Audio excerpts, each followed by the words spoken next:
Bonjour, aujourd'hui nous allons parler du romarin qui est un arbuste buissonnant qui se trouve un petit peu plus loin. Alors le romarin doit ses lettres de noblesse à la reine Isabelle de Hongrie à son eau de romarin. Elle écrivait « Moi Isabelle, reine de Hongrie, ai usé de ce remède pendant plus d'un an, moi qui étais goûteuse ».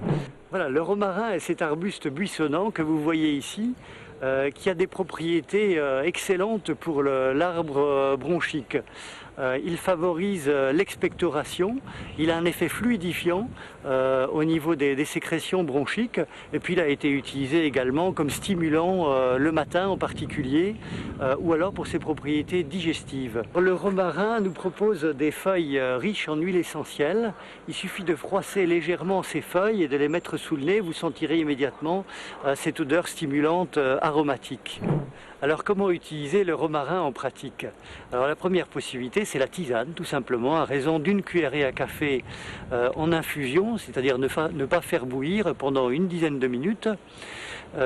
Et on profitera pleinement dans ce cas-là de ses bienfaits en tant que plante stimulante, surtout le matin, plante expectorante également, fluidifiante pour les sécrétions bronchiques.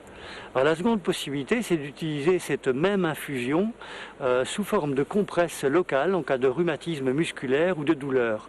La troisième possibilité, c'est d'utiliser les huiles essentielles dans leur ensemble. Alors on peut utiliser l'huile essentielle à cinéole, qui est excellente pour les bronches, soit en usage externe, en application sur les bronches, en prenant soin de la diluer dans un peu d'huile, ou alors par voie interne à raison de 6 gouttes par jour au maximum pour un adulte et à éviter bien entendu pour un enfant de moins de 8 ans.